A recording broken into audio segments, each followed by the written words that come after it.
반갑습니다. 예수 그리스도 이름으로 여러분을 축복합니다. 우리 한국교회 성도를 예수 그리스도 이름으로 축복합니다. 한국의 유정자들, 대통령, 정치하시는 분들을 예수 그리스도 이름으로 축복합니다. 유민정책이라고 유정자들은 방백들, 도백들, 시장 군수, 도지사, 대통령, 국회의원들은 국민들을 위해서, 국민을 위해서 정치를 해야죠. 당리당략을 떠나가지고 국민들을 어떻게 위할까 이런 생각들을 해야 됩니다. 근데 우리 한국 교회 지금 한국을 바라보게 되면 그 당파 보수와 진보의 아주 극렬한 대립 가운데 있는 것 같아요. 근데 너무 그 자기가 속해 있는 단체에 너무 심취하다 보니까 옆에 사람들의 말을 듣지 않으려고 하는 그런 이상한 기현상 같은 현상들이 나타나서 좀 안타깝게 생각되는 부분입니다. 서로 마음을 내려놓고 상대방의 이야기를 경청해서 좋은 것은 수용하고 서로 나쁜 것은 반대되는 것은 얘기해서 서로 조율해 가는 것이 정치죠. 근데 지금 우리 한국은 그런 것에 대해서 전혀 관심이 없다. 저는 지금 기름값이 대단히 올라가지고 금리고 기름값이 많이 올라가지고 그런 것들을 좀 더 해야 되고, 특히 이제 동절기 겨울철이 닥쳐가지고 각 집집마다 쓰는 보일러 등유가 한 드럼에 32만 원, 34만 원 그렇게 올랐습니다. 예전 같으면 2드럼을 띄면은 한 해의 겨울을 나는데 한 드럼이 2드럼 값처럼 그렇게 비싸요. 그러니까 다른 것은 몰라도 이 등유는 시골이나 서민들이 쓰는 것이죠. 돈 있는 사람들은 도시가스가 다 들어오기 때문에 그런 걱정 안 해도 되죠. 그렇지만 쓴 만큼만 내면 되는데 서민들, 도시 서민이나 농촌에 사는 사람들은 거의 등유로 난방을 하기 때문에 다른 건 몰라도 등유값이나 좀 내려줬으면 서민들하고 직결되기 때문에 좀 그렇게 해줘야 되지 않겠느냐, 그런 생각도 한번 해봅니다. 할로윈데이인가에서 156명인가는 많은 사람들이 희생됐습니다. 어찌됐든 간에 그 인명은 고귀한 것인데 많은 희생자들이 난 것에 대해서 상바 조의를 표합니다. 또 반대적으로 또 생각해 보면 17살 먹은 그 딸애가 할로윈데이 가가지고 압사당해 가지고 울고 있는 아버지의 모습을 조선일보에다 보도했습니다. 또 그 다음 날인가는 어머니가 중학교 학생을 데리고 가서 둘이 다 참배를 당했어요. 그랬는데 물론 참 애도해야 할 일들입니다. 그런데 17살 먹은 고등학교 2학년이 할로윈데이라는 성인들이나 가는 곳에 뭐하러 갔을까, 그런 생각이 들기도 하고요. 또 중학교 2학년을 어머니가 거기 뭐하러 그런 곳을 좋은 것도 아니고 교육적인 것도 아닌데 그런 걸 뭘로 데리고 갔을까, 그런 것도 한번 생각해 보게 하는 것이죠. 또 진보 좌파에서는 이태원의 할로윈데이를 통해 갖고 많은 사람이 죽었다 해가지고 또 촛불 집회를 하자 이렇게 해가지고 난리인데, 아니 대통령이 거기 가서 죽으라고 했나요?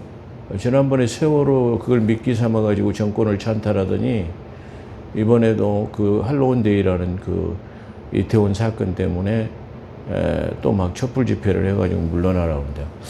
좀 그런 것은 맞지 않는 일들이다, 그렇게 생각을 한번 해봅니다. 이태원은 어찌됐든 간에 영적으로 보면 좋지 않는 곳입니다. 왜 그러냐면은 거기는 외국인들이 아주 그냥 많이 밀집돼 있고, 특히 동성 연애자들이 게이바라고 하는 그런 곳이 많이 있는 곳이 바로 이태원이에요. 영적으로 보면 가장 혼탁하고 더러운 것이 바로 이태원이에요. 그렇죠. 지난번에도 그 코로나19 때 이태원의 그 동성연애 게이바에서 동성연애가 발발해가지고 천여 명이 그 코로나가 걸렸었는데 그 사람들을 전부 다 그 추적을 해가지고 백신을 맞도록 하고 격리하도록 해야 되는데 그 사람들의 개인적인 신분이 노출돼가지고 그 개인적인 인권의 침해가 된다라고 그걸 하지 못하도록 했어요. 그래서 그 사람들이 더 이게 코로나 확산의 주 범인이 되기도 했죠.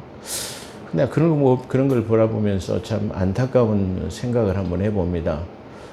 모든 것은 평등해야 되죠. 평등해야 되는데 그럴 때는 인권을 찾고 그 사람들을 소외시키고 또 다른 때는 평등을 부르짖는 건 당연히 평등하게 해가지고 추적을 해서 격리하고 더 이상 확산되지 말도록 해야 되는데 왜 그렇게 하는지 참 안타깝습니다. 뭐가 지금 옳고 그른가를 아주 헷갈리도록 하는 것이 지금 우리 한국교회의 상태이다. 그렇게 말할 수 있을 것입니다. 우리 한국교회 성도들이 바로 서지 않으면, 하나님의 말씀으로 서지 않으면 안 된다. 그런 생각을 해봅니다. 하나님의 말씀이 기준이 되어야 된다. 그렇게 생각합니다. 사람들이 하나님은 그런 생각도 저는 해봤어요. 하나님은 진보가 보수가 그렇게 한번 하나님은 어느 편이실까 그런 생각이 한번 생각을 해볼 수도 있어요. 근데 하나님은 좌파도 우파도 아닌 공정하신, 우파가 됐든 좌파가 됐든 공정하신 분이다. 오히려 어떻게 보면 수성에 있는 분이다. 그렇게 말씀드릴 수 있을 것입니다. 그래서 우리가 말씀대로 살면 그 세상 일에 치우치지 않고 현혹되지 않을 것이다. 그런 생각이 됩니다. 그러니까 오늘은 창세기 28장을 통해서 야곱의 베델이라는 제목으로 은혜 받는 귀한 시간이 되기를 소망합니다. 야곱의 베델. 야곱은 이 베델이라고 하는 그 하나님의 문을 통해서 하나님의 음성을 듣고 또 하나님의 축복을 받았습니다. 여러분은 하나님의 베델, 여러분의 베델은 어떤 곳입니까? 여러분의 베델은 마음속에 있습니까? 아니면 교회에 있습니까? 어디에 있습니까? 여러분은 가진 베델이라는 하나님의 전에 하나님을 배웠고 하나님으로부터 그런 음성을 들었는지 한번 이 말씀을 통해서 우리가 생각해보고 은혜 받는 귀한 시간이 되기를 주의 이름으로 축원합니다. 이 앞서 말씀한 것처럼 될 수 있으면 그 주제를 좀 압축해가지고 이렇게 빨리빨리 넘어가야 되겠다. 세분화하는 것보다는 오히려 그게 좀 더 나을 수도 있겠다. 그런 생각에서 오늘도 창세기 28장을 한 번에 압축해가지고 한 번에 은혜 받는 시간으로 그렇게 구성해 보았습니다. 우리가 창세기 28장은 27장에게 이삭을 속였죠. 형 에서의 축복, 장자의 고난, 족장의 고난, 제사장의 고난, 축도권 이런 것들을 유인받았습니다. 그래서 형의 분노로 인해서 도주하는 내용으로 어머니 리브가와 이삭으로부터의 가나안 땅의 딸들, 이방인들과 딸들과 혼나지 말라는 당부를 받았습니다. 그래서 가나안 땅에 사는 사람들이 이스마엘이나 에서가 다시 말하면 그 이방인의 사람들과 가나안의 딸들의 그 결혼식을 봤을 때 그들을 기뻐하지 않았다고 그랬어요. 그래서 너는 반드시 가가지고 내 그 동족이었던 내 애조부 부두엘이라고 하는 부두엘의 아들인 라반의 소생들 중에서 딸들 중에서 그 아내를 삼아가지고 그렇게 해라. 이방인들에게 하지 말아라. 그렇게 그 당부를 합니다. 그렇게 해가지고 여기서 떠나라. 지금 형이 그 분노로 인해 가지고 네가 여기서 있으면 지금 허시탐탐 너를 죽이려고 기회만 되면 너를 죽이려고 하니까 이게 두 자식을 다 잃을까 걱정이 된다. 그래서 네 형의 분노가 삭힐 때까지 네 삼촌 라반의 집, 네 외할아버지 부두엘의 집에 가서 좀 있다가 좀 너희 형의 분노가 가라앉고 잊어버릴만 하면 그때 와라. 이렇게 해가지고 그 떠나는 그 내용을 지금 담고 있다. 그렇게 볼 수 있죠. 그래서 에조부 부두엘의 가문 중에 라반의 딸 중에서 혼인할 것을 당부받고 바단 아람이라는 뜻은 시리아의 평원이라는 뜻입니다. 그 바단 아람의 통해서 하란으로 가게 됐죠. 하란 땅으로 지칭하는 곳으로 피신하게 되는 것이죠. 그래서 28장은 그 피신하는 내용으로서 전개되고 마무리되는 피신의 이야기를 담고 있다. 그렇게 말할 수 있어요. 창세기 27장 27절에서는 이미 축복을 받았는데 오늘 또다시 먼 길을 떠나는 이 야곱을 이삭이 축복하는 내용이 나와요. 그래서 이 축복을 우리가 가만히 생각해 본 창세기 27장 27절에서 나오는 축복은 마치 대관식과 같은 영적인 그 사역의 유임이라고 볼 수 있어요. 그러니까 그 제사장으로 족장으로 그다음에 장자의 그 계승권과 축도권 이런 것들이 다 한꺼번에 넘어가는 그런 대관식과 같은 축복이었다고 한다면 여기 먼 길을 떠나는 야곱에게 지금 또다시 축복했다라는 말은 아주 지극히 개인적인 그런 축복이다. 그러니까 첫 번째 27장 27절에서 나오는 그 축복은 영적인 지극히 공적인 것이었다면 오늘 이 축복은 지극히 개인적인 것이다. 그렇게 말할 수 있을 것입니다. 그래서 먼 길을 떠나는 야곱에게 축복합니다. 그래서 이 축복의 내용은 히브리서 11장 8절에서부터 11절에 나오는 축복으로 아브라함과 이삭에게 약속과 복으로 믿음의 계승자임을 나타내는 것입니다. 그러니까 27장 20절 아까 말한 그 대관식으로 지극히 공적인 것을 그렇게 말하는데 히브리서 11장에도 이 지금 우리가 여기서 나오는 똑같은 내용의 축복이 거기서도 기록되고 있어요. 그 내용을 지금 또다시 지금 말하고 있는 것은 이삭이 축복할 때 이걸 또다시 말하는 것은 네가 그 믿음의 계승자이고 족장의 후계자이고 그 축도권을 가진 장자의 분깃을 네가 가진 자라는 것을 말하고 있다. 그렇게 말할 수 있어요. 그래 장자의 계승권에 대해서 더 말하고 있다. 그렇게 볼 수 있어요. 한편에서는 이삭의 축복을 받고 밧달 아람으로 떠나는 야곱에게 야 너는 가나안 딸 중에서 아내를 취하지 말고 내 삼촌 내 외가 쪽에 있는 딸들 중에서 아내를 삼으라는 말을 들었어요. 그래서 이 분노에 가득 찼던 이 반항아적인 자기 축복을 뺏어가 버린 그 야곱 그리고 자기 어머니 아버지를 미워하는 그런 반항심과 같은 것에서의 그런 것으로 오히려 이스마엘이라고 하는 이삭의 이복 형제였던 그들의 딸 느바요스의 누이였다고 하는 가나안의 딸을 갖다가 오히려 아내로 취해가지고 반항아적인 배타적인 자기 아버지를 오히려 근심하게 하는 이삭과 리브가를 근심하게 하는 일들을 그렇게 했다. 그렇게 말할 수 있어요. 이 시대를 살아가는 젊은 사람들도 마찬가지입니다. 홍기를 눈앞에 둔 사람도 대체적으로 자기의 다시 반려자, 자기 아내나 남편 될 사람들을 대부분 연애하고 만나가지고 그냥 살다 보면은 마음에 안 맞고 그래가지고 헤어지고 그런데 대체적으로 이 부모가 골라주는 사람들이면 부모는 자기 자식의 그 어떤 그 성향을 잘 알잖아요. 잘못된 거, 잘된 거 이런 걸 잘 알아서 거기에 맞는 배필을 골라주게 되잖아요. 근데 본인들끼리 그냥 일시적으로 만나서 좋아가지고 교제하고 결혼하다 보면 그런 것들을 전혀 고려하지 않기 때문에 파행에 이르는 것을 봅니다. 그리고 또 더 중요한 것은 믿음의 사람들은 어찌 그리스도인이 베리알과 합할 수 있겠느냐. 믿는 사람이 믿지 않는 사람과 어찌 교제할 수 있으리요. 고린도전서에 그렇게 말한 것처럼 기왕이면 믿음 안에서의 사람을 고르는 게 좋습니다. 그래서 남자가 됐든 여자가 됐든 믿음 안에서 믿음을 가지고 있는 사람을 선택한다라는 것은 적어도 그들이 양심에 하인맞은 일들을 하지 않기 때문에 그렇잖아요.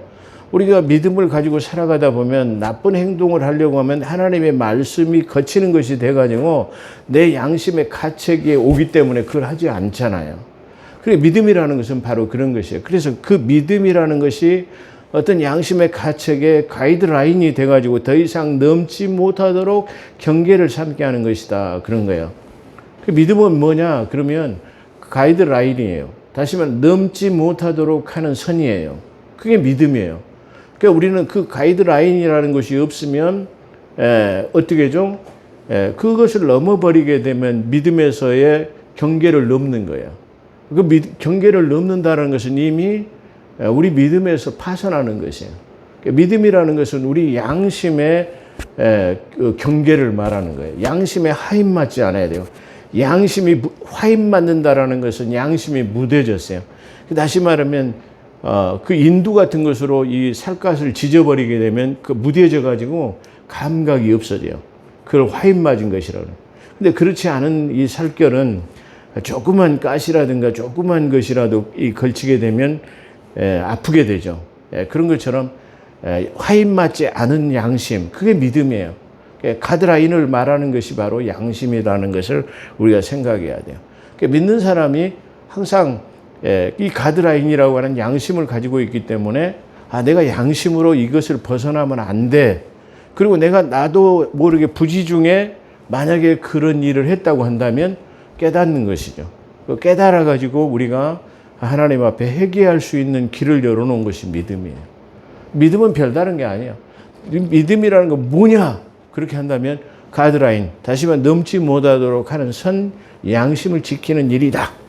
그것이 믿음이야. 이게 최소한도 결혼을 앞둔 정년기의 사람들은 그런 측면에서 믿음의 사람들을 이게 배우자로 삼는다고 한다면 믿지 않는 사람들보다는 훨씬 양심을 가지고 있고 가드라인을 가지고 있기 때문에 더 현명할 것이다. 그렇게 볼 수 있어요.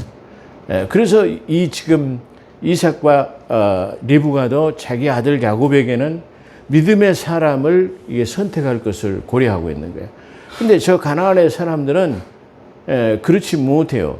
가나안의 사람들이 그 레위기서에 나타나게 돼 보면은 아주 그 동성연애뿐만 아니라 아주 그 성적으로 문란한 타락한 생활을 했어요. 그러니까 아말렉 전쟁을 우리가 보게 되면 하나님께서 사울에게 아말렉에 있는 모든 동물이고 사람들을 그냥 다 죽여라. 동물들도 다 죽여라. 이게 어떻게 보면은 그것이 어떻게 사람들이 어떻게 하나님이 저렇게 많은 것을 죽일 수 있도록 하시는 것인가 그렇게 생각할 수 있어요. 근데 아닙니다. 왜 그러냐면 이미 그 땅도 더러워졌을 뿐만 아니라 그 땅이 더러워졌기 때문에 그 땅이 그들을 토하여 내 친이라 그렇게 말할 정도예요. 그러니까 다시 말하면 그 짐승도 다 죽이라는 것은 이미 짐승들도 아주 이게 더러워져 가지고 혼역하기 때문에 이게 더 이상 하나님께서 그걸 볼 수 없기 때문에 아주 가증한 것이고 그것들을 살려둔다면 거기에 타성에 적어가지고 계속적으로 그 나쁜 짓들이 계승되어지고 그게 본이 될까봐 그걸 하나님께서 없이 하려고 하는 것이라는 것을 우리가 생각할 수 있어요. 할로윈데이라는 것도 마찬가지예요. 미국의 가면 무도회라는 것도 마찬가지예요. 왜 얼굴을 가립니까? 얼굴을 가리고 다 이게 쉽게 말하면 파티를 해가지고 불특정 다수를 갖다가 자기의 그 파트너로 정해가지고 그 쾌락을 즐기는 것이 그 가면 무도 할로윈데이 같은 것이에요. 우리가 그런 걸 왜 합니까? 오늘날 한국이 지금 이상하게 돼가고 있는 것은 뭐냐면요. 지난 이 코로나19라는 것 때문에 사람들이 전부 다 마스크를 해요. 마스크를 하는 건 당연하죠. 근데 마스크를 한 데다가 머리에다가 탁 모자를 쓴 데다가 선글라스를 끼고 마스크를 쓰고 다니기 때문에 도대체 사람들이 누군지 얼굴이라는 것을 볼 수가 없어요. 얼굴을 다 가리고 마스크로 가리고 선글라스 가리고 모자를 푹 눌러서 하기 때문에 길거리 지나가도 인사를 안 하고 지나가면 누가 누군지를 몰라요. 아니 얼굴을 왜 가립니까? 얼굴이라는 것은 말 그대로 우리의 얼이라고 하는 hor을 담는 그릇이에요. 그 사람의 그 얼굴이라는 것을 통해 가지고 그 사람의 됨됨이 어떤 성향 그런 것들을 다 보잖아요. 그 떳떳하게 하나님 창조주가 주신 그 혼을 담는 얼이라고 하는 얼을 담는 그릇이에요. 근데 그걸 다 가리고 다니는 이유가 뭡니까? 이게 너무나 지금 잘못된 현상들이다. 그렇게 볼 수 있어요. 저 동천에 가도 보면은요, 워킹하는 사람들이 많이 있죠. 근데 그 사람들을 보게 되면, 아니, 요즘에는 밖에서 이제 어느 정도 이 코로나에서 벗어났기 때문에 야외에서는 이 마스크를 벗어나. 그렇기 때문에 저 야유에 산책을 가거나 산에 등산하러 가면은 맑은 공기를 마시기 때문에 마스크가 필요 없어요. 근데 저 워킹하는 사람들을 보게 되면 마스크를 쓰고 모자 눌러 쓰고 선글라스를 끼고 막 갑니다. 왜 그렇게 하는지 전 도대체 이해가 안 돼요. 왜 하나님께서 주신 그 고운 얼굴을 왜 그냥 다 가리고 다닙니까? 마치 그냥 도둑놈들이 뭐 가면을 쓰고 말이에요. 이게 가면을 쓰고 얼굴 뭡니까? 그거 하고 그냥 도둑질 하러 가는 사람들처럼 뭐가 떳떳하지 못해가지고 그렇게 다 가리고 다니는지 저는 이해할 수가 없어요. 자, 어찌됐든 간에 여기서 지금 가나안 땅의 아내를 얻지 못하게 하는 것은 이 가나안 땅이 이미 이게 부패했기 때문에 이 27장 후반절에 보게 되면 가나안 사람들의 딸들의 행위를 보고 그들의 마음에 기쁨이 없어졌어요. 그것들을 보면 그냥 얼굴을 찌푸리게 하는 그런 일들밖에는 눈에 보이지 않아요. 그래서 도저히 그런 것들은 안 된다라고 생각했기 때문에 그걸 당부하는 것이에요. 그 이 시대를 살아가는 우리 믿음의 사람들의 자녀들도 아내를 얻거나 남편을 얻을 때는 반드시 믿음 안에서 얻는 것이 소중하다. 그렇게 볼 수 있을 것입니다. 그래서 그걸 보고 그 당부를 하는 것을 보고 반항아적인 배타적 다시 부모의 일부러 속을 썩이려고 그 가나안 땅 이스마엘의 후손이었던 느바요스의 누이인 그 딸을 갖다가 오히려 아내를 얻었다라고 성경은 증거하고 있어요. 참 못된 행동이죠. 믿음 안에서는 결국 이게 좋게 되나요? 그렇지 못해요. 야곱은 부엘세바라고 하는 부엘세바를 떠났다라는 지난번에 이삭은 저쪽 피골이라고 하는 그곳에서 어떻게 셈을 파다가 어디요? 부엘세바로 올라갔다고 그랬어요. 그러니까 부엘세바에서 떠난다는 말은 가나안에서 간다라는 말. 이 가나안은 어떻게 보면은 두 가지 측면으로 나타나고 있어요.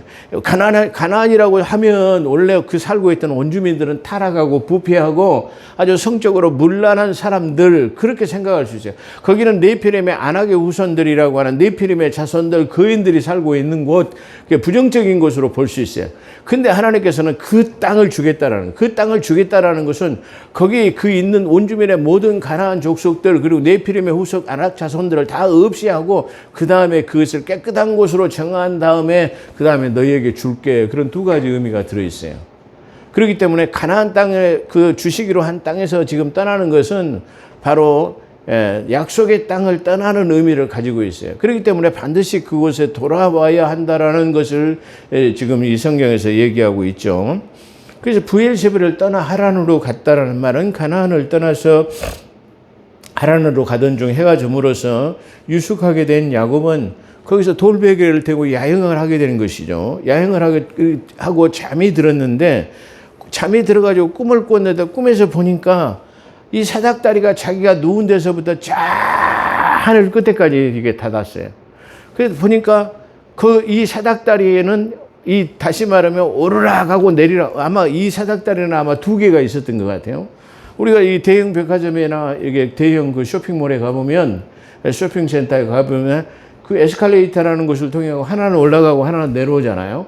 마치 그런 것처럼 오르락 내리락 한 것을 봤다고 그랬어요. 그러니까 아마 이 사닥다리는 요즘의 에스컬레이터 같은 것이었을 거예요. 근데 만약에 그것이 많은 천사들이 오르락 내리락 한다는 것을 봤다라는 말이야. 이건 뭘 말하냐면 바로 이 천사들이 오르락 내려오고 있다라는 것은 뭔가 누구를 위해서 임무 수행을 하기 위해서 임무를 수여받고 내려온다는 것을 말하고 있어요. 반대로 이 수많은 천사들이 다시 올라간다라는 말은 뭐예요? 그들이 부여받은 임무를 다 끝내고 그 임무 수행을 끝나고 하나님 앞에 보고하러 올라간다라는 것을 우리가 암시하고 있어요. 이것을 통해 가지고 하나님께서는 수많은 천군 천사를 통해 가지고 바로 우리에게 이와 같이 수많은 임무 수행을 하고 있다라는 것을 말해요. 마태복음 18장 10절에 보면 나타나잖아. 이 작은 소다도 없이 여기지 말라. 이 작은 소자에게 일어난 일을 이 천사가 이걸 지켜보고 하나님 아버지를 날마다 배웁느니라 그랬어요. 이거 뭐 수호 천사론에서 나오기도 합니다만은 누구나 각 사람에게 일어난 일들이 다 그 사람의 그 지켜보고 있는 천사가 하나님 앞에 그 사람에게 일어난 일들을 다 보고한다라는 말이에요. 그렇기 때문에 이것을 통해 가지고 이 야곱은 지금 뭘 깨달았을까요? 우리는 뭘 여기서 볼 수 있냐? 그렇구나. 수많은 천군 천사들이 믿음의 후사를 지키기 위한다고 그랬잖아요. 성경에서. 믿음의 후사는 누구를 말하죠? 우리를 말해요. 이 천사들의 주된 업무가 뭐냐면 믿음의 후사들을 지키는 것을 이 천사들이 수행하는 일들을 하고 있어요. 그렇기 때문에 여기서 수많은 천사가 하늘 꼭대기에 닿았는데 그 하늘 꼭대기에서 사자라고 표현된 보냄을 받은 자 엔겔루스에서 파생된 이름이죠. 엔젤스. 이 사람들이 내려오고 올라갔다라는 말은 그 말은 아까 제가 조금 전에 말한 것처럼 믿음의 후사들을 지키기 위해서 돕기 위해서 수많은 천사들이 내려오고 또한 수많은 천사들이 우리를 돕고 일어나는 일들을 다시 하나님 앞에 보고하기 위해서 올라가는 일들을 하고 있구나. 그걸 지금 뭐예요? 야곱이 깨달은 거예요. 이것이 하나님의 문이었구나. 이렇게 많은 천사들이 오르락 내리락 하고 나를 돕고 있는 것이 바로 이 하늘 문을 통해 가지고 내려오고 올라가고 있다라는 것을 깨달았어요. 마찬가지로 오늘 또 이 천국문이라고 하늘의 문은 바로 교회라는 곳이 교회, 에클레시아, 불러냄을 내가 수없이 말하지만 불러냄을 받은 뺀머리들이 모인 곳이에요. 이건 뭐냐면 마치 천국의 지사와 지점과 영업소와 같은 곳들이에요. 그렇잖아요. 다시 말하면 그 지사에 파견된 그 지점장은 그 지점에서 일어난 모든 일을 전결해 가지고 본사에다 보고하고 이 사람이 처결한 일은 본사에서 대신 파견했기 때문에 다 인정해 주는 것과 같은 것이에요. 그럼 오늘날 교회는 뭐냐? 그러면 저는 그렇게 생각해요. 파견된 천국의 지점과 영업소다. 그렇게 우리가 볼 수 있어요. 그렇잖아요.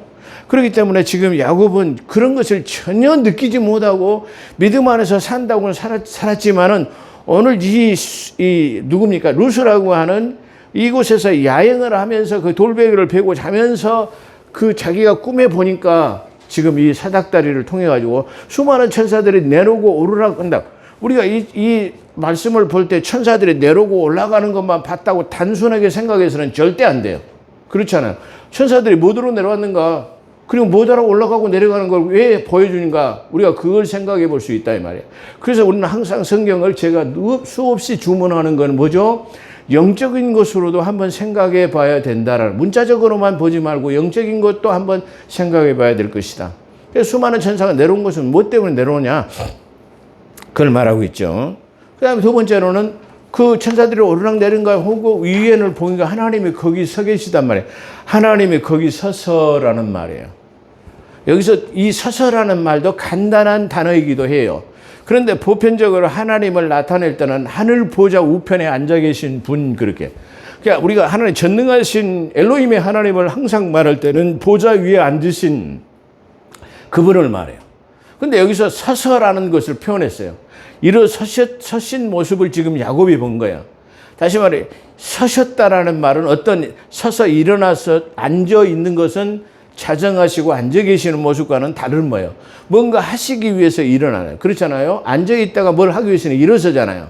어떤 액션을 취하기 위해서 일어났다라는 말이야. 그러니까 여기서 일어서신 것은 야곱을 위해서 뭔가 내가 너에게 해주겠다라고 하는 그런 것을 우리가 나타낼 수 있어요. 그게 단순하지만 하늘 보좌 우편에 앉아 계신 분, 근데 여기서는 지금 야곱에게는 하나님이 서서 일어나셨어요. 일어나셨다라는 건 뭔가를 주시기 위해 액션을 취하기 위해서 나타났다라는 것을 우리에게 보여주고 있습니다. 그렇죠?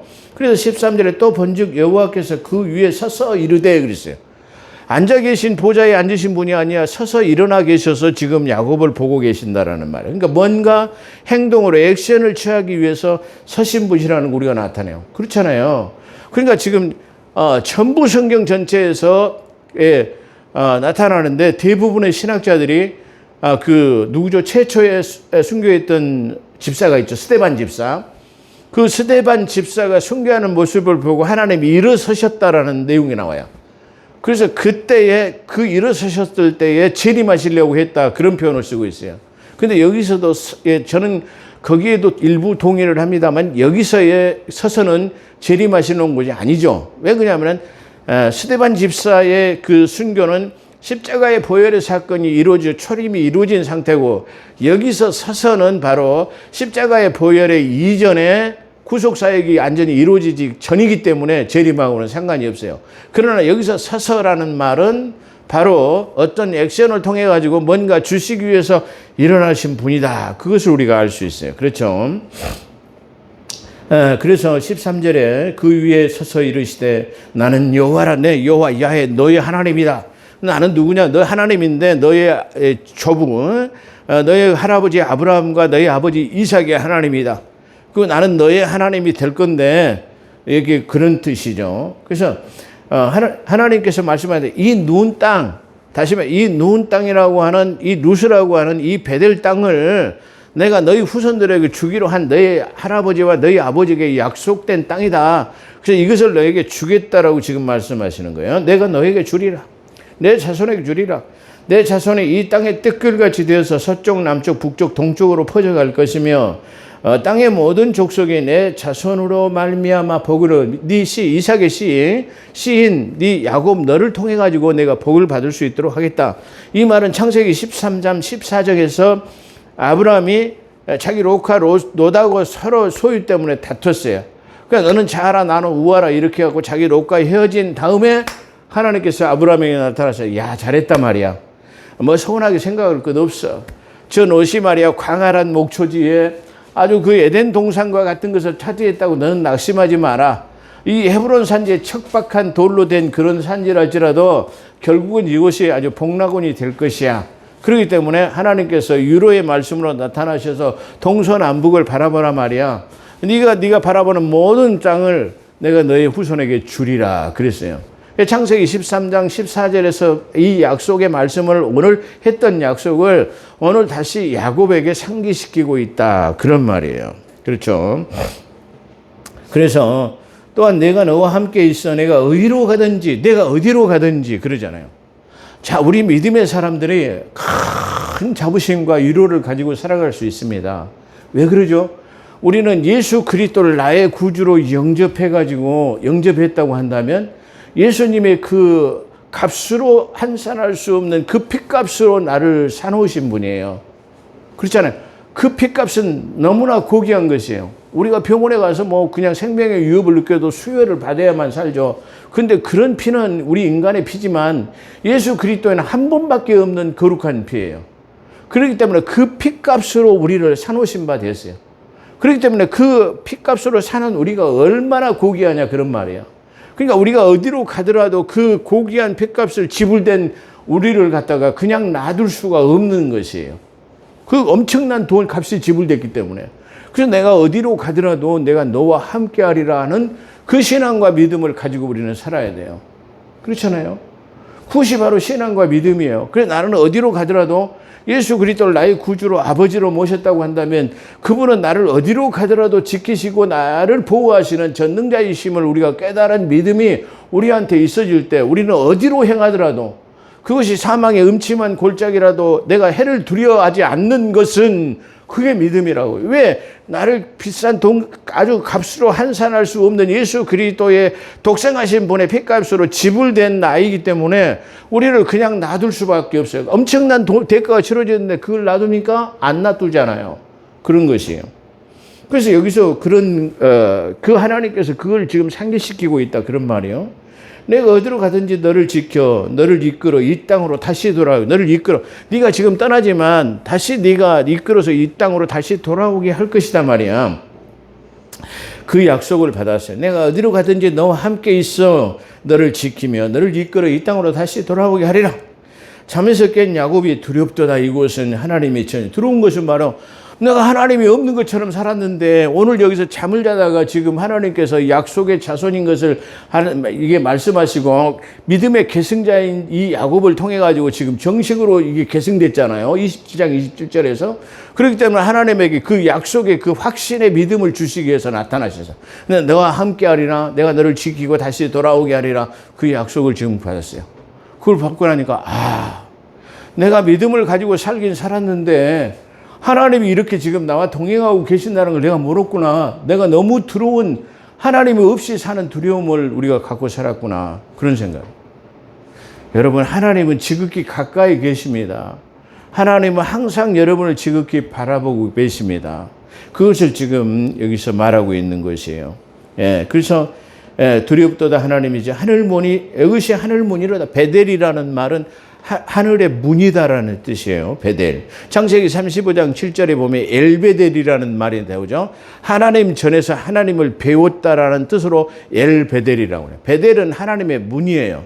그래서 하나님을 직접 봤다라는 뜻은 엘베델이에요. 창세기 35장 7절에 나타나죠. 그래서 이것이 하나님의 집이 하늘의 문이로다. 아침 일찍이 일어나서 베개를 삼았단 그 돌에다 기름을 붓고, 기름은 어디서 났을까요? 나중에 설명하죠. 기름을 붓고 그것을 베델이라 불렀더라. 야곱은 그곳에서 하나님께 서원 기도를 합니다. 하나님이 나를 도와서 함께 하시고, 함께 하시겠다 했잖아요. 나의 가는 길을 지키시고 먹을 것 입을 것을 주시고 평안히 다시 내 집으로 돌아오게 하시면 여호와는 나의 하나님이 될 것이요. 하나님이 약속해서 만약에 그렇게 하신다면 내가 정말로 하나님 한 분밖에 없는 하나님으로, 나의 하나님으로 내가 모시겠습니다 라고 하는 그 기도예요. 그 다음에 딱 이 부순 돌에다가 이게 하나님의 전이 될 것입니다 라고 말하고, 그 약속을 지키신다고 하면 나의 소득의 전부인 모든 것의 11조를 하나님 앞에 드리겠습니다. 그렇게 약속해요. 그렇잖아요. 그러니까 여기서 이 구약 성경에서 두 번째 11조가 나타나요.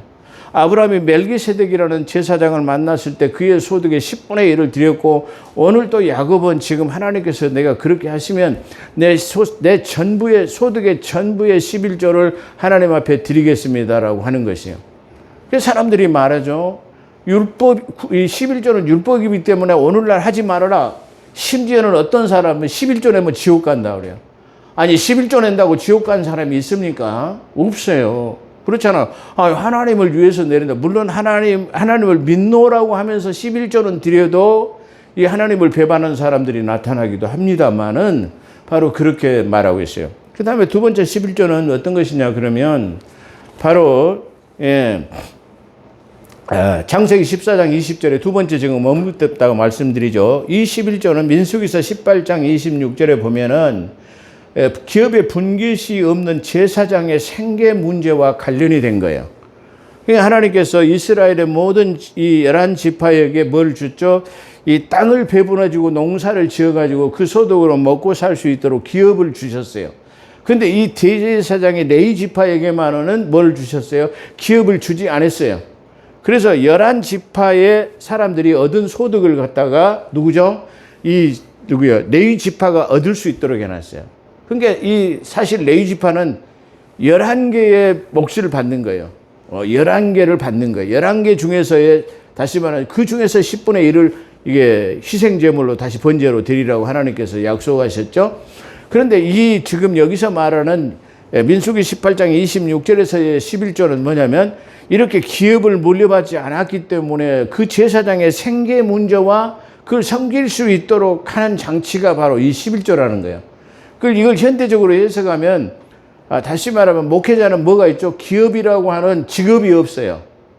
교회의 일을 전무하기 때문에 그렇잖아요. 새벽 기도하고 또 신방하고 또 예배 드려야 되고 수요예배, 금요예배 이렇게 교회의 일을 전무하잖아요. 직업이 없어요.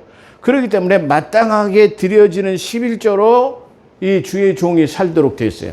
교회에서 사역하는 사람들을 섬길 수 있도록 만들어 놓은 제도가 11조예요. 11조를 하지 않는 것은 바로 목회자보다 굴무라는 얘기예요. 교회의 형편이 전혀 돌아가지 않는 것을 말하는 것이에요. 그렇잖아요. 그렇기 때문에 11조를 하는 것은 목사님이 바로 이 교회, 하나님을 섬기는 교회의 일의 감독자로서 그 일을 잘 할 수 있도록 원활하게 하도록 돕는 일을 하는 것이 바로 11조예요. 그걸 생각하지 않고 11조는 구약이다, 율법이다, 11조를 하면 지옥 간다고 유튜브에 올린 사람들. 그 11조 하면 유튜브에 지옥 간다는 그 사람이 지옥 가는 거예요. 아니 하나님 앞에 하는 것을 하지 못하도록 막고 자기도 안 하는 사람은 마치 바리새인 것 같아서 자기도 들어가지 않고 다른 사람도 들어가지 못하게 하는 바리새인들을 하나님이 말할 때 화 있을진정 화인 맞은 자들아 회칠한 무덤이라 그렇게 표현하잖아요. 아니 어떻게 11조 한데 지옥 갑니까? 그런 표현을 쓰는 사람은 저는 도무지 이해가 안 되는 그런 부분이기도 합니다. 그래서 이 지금 민수기서 18장에서 나타나는 분기선 제사장의 생계 문제와 관련이 있다 할 것입니다. 즉 오늘날 직업을 갖고 있지 않는 목회자로 보아도 무방할 것이며 율법 이전에 세워진 것을 볼 수 있어요. 율법 이전에 세워진 거 율법이 폐한다고 해도 율법이 이전에 성문화되기 이전의 것은 오늘날 그대로 우리에게 간습으로 남아있다. 그렇게도 볼 수 있어요. 또한 베델에 하나님이 야곱이 기름을 붓겠다고 약속, 성전이 되겠다고 약속을 했어요. 근데 이 성전은 솔로몬 성전은 모리아산이라고 하는 최초의 그 이삭이 아브라함이 이삭을 갖다가 번제로 드렸던 산이 모리아산이에요. 그리고 아라우라의 타작마당이 바로 그 모리아산인데 그곳에 하나님의 성전이 지어졌어요. 그렇기 때문에 이 베델이라는 곳은 성전이 지어지지 않았는데 바로 북쪽 이스라엘이라고 하는 곳, 다시 말해 남유다와 북쪽 이스라엘이 남쪽은 2지파, 북쪽은 10지파로 나눠졌을 때에 그 여로보암이라는 사람을 통해서 북쪽 이스라엘의 베델에다가 신당이라고 하는 단을 지어놓고 거기다가 금송아지를 만들어 놓고 너희가 남유다로 절기를 지키러 갈 필요가 없다. 그래 북쪽에서 그 예배를 드리라. 그래 베델이라는 곳에다가 예배를 드렸다고 말해요. 그렇기 때문에 그 북쪽 이스라엘의 베델은 북쪽 이스라엘에 의해서 하나님의 전이 지어졌어요. 근데 그 지어진 하나님의 전이 그것은 하나님의 전각이라고 할 수 있죠. 전각 그냥 건물에 불과하다 그런 말이에요. 그렇기 때문에 그게 성취는 되었지만 그 하나님이 거기 계시지 않고 그 성전에 짓겠다고 하는 곳에 베델에는 하나님은 없고 누가 들어가 있어? 우상인 금송아지가 대신했다고 성경은 증거하고 있어요. 이 말은 뭔 말이에요? 오늘날 하나님의 전이라고 한다 할지라도 거기 하나님이 계시지 않고 우상이 존재할 수 있어요. 거기 하나님이 없고 바로 하나님을 대신한 사람들이 오늘날 말해요. 교회가 너무 비대하고 커져가지고 이제 목회자들이 신교가 되어가지고 하나님의 자리를 대신하는 교회들이 한국교회에 너무나 많이 생겼어요. 우리가 그걸 잘 생각해 봐야 된다. 그런 말이에요. 그래서 우리가 여기서 얻을 수 있는 교훈은 그렇죠. 베델은 아모스서 4장 4절을 보게 되면 인용해서 보면 북쪽 이스라엘에 의해서 성취되었다고 말할 수 있고요.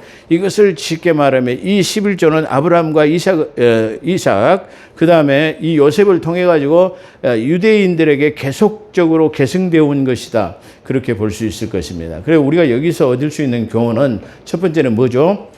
11조를 하면서도 하나님의 십자가를 못 박을 수 있어요. 그러니까 예수님께서 마태복음 23장 23절에 보면은 너희 근처와 박하와 11조는 향은 하나님 앞에 드리되 의와 인과 의는 버렸다. 그렇게 말씀하죠. 그러니까 이 사람들은 11조를 드리고 남 보기에는 잘하는 것 같지만 인과 의는 없다라고 그렇게 하나님께서 질타하는 거예요. 그러니까 교회 안에서도 11조를 하는 사람이 있는가 하면 그 11조를 내면서도 바로 예수 그리스도의 십자가의 의는 부정하는 사람들, 그걸 지금 얘기하고 있다 그런 말이에요.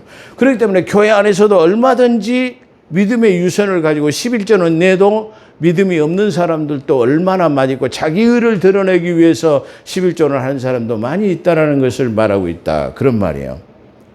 두 번째로 하나님의 집은 지금 야곱은 사람이 세우는 것. 교회 안에서 흔히 교만해지게 되면 어떤 것들이죠?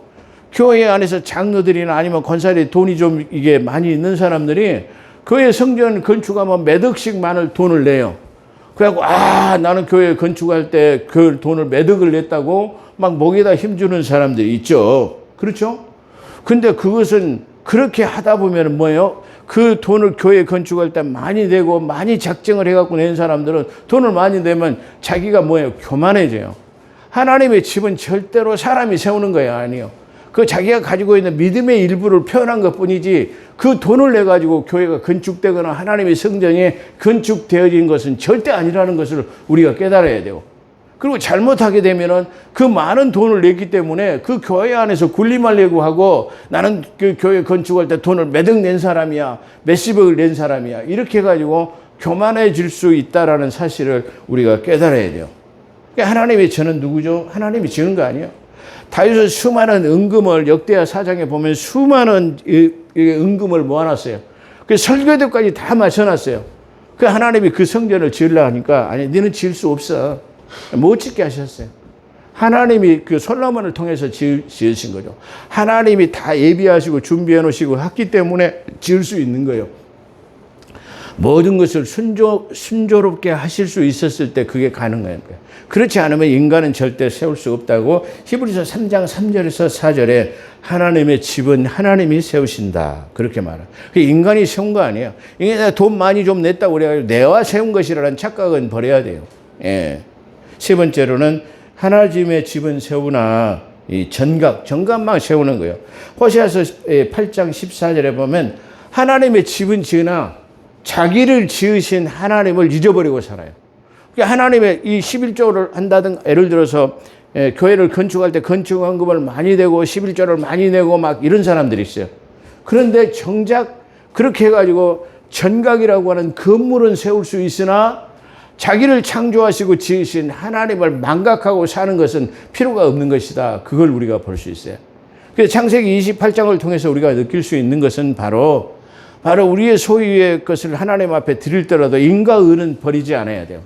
그 내가 드려진 것이 하나님의 집을 세우는 것이 아니라 하나님의 집을 세우는 것은 누구예요? 하나님의 세우신 것이라는 것을 우리가 기억해야 합니다. 그래서 우리가 오늘 창세기 28장을 통해서는 바로 여러 가지 많은 은혜를 받을 수 있는데 하나님은 우리를 지키시는 분이에요. 어디로 가더라도 우리를 지키시고 보호하시는 전능자이시며 우리 왜 값이 지불된 사람이기 때문에요. 그렇지만 우리가 편안히 먹고 마시고 나의 입을 것과 마실 것과 그리고 평안히 나를 돌아오게 하시면 하나님은 나의 하나님이 되실 것입니다. 그런 신앙의 고백, 그것을 통해 가지고 우리가 교만해지지 않는 삶을 우리가 여기서 배울 수 있다. 그렇게 말씀드릴 수 있을 것입니다. 기도하겠습니다. 거룩하시고 자비로우신 하나님, 오늘 말씀을 통해서 우리가 전각을 지으나 하나님 아버지, 내 자신을 지으신 하나님을 만각하거나 또 그런 교만해지지 않는 삶이 되어질 수 있도록 도와주시고 우리는 예수 그리스도의 십자가의 피값으로 지불된 소귀한 고귀한 아주 소중한 존재이기 때문에 우리가 어디로 가더라도 전능자이신 하나님이 우리를 지키시고 보호하시고 하나님 아버지 그때까지 우리를 견인하시는 하나님이신 것을 오늘 말씀을 통해서 알 수 있습니다. 그러므로 우리가 늘 믿음을 가지고 하나님을 기쁘시게 하는 삶을 살아갈 수 있게 도와주시옵소서. 함께 하신 거 감사하며 우리 구주 예수 그리스도 이름으로 감사기도 드리옵나이다. 아멘.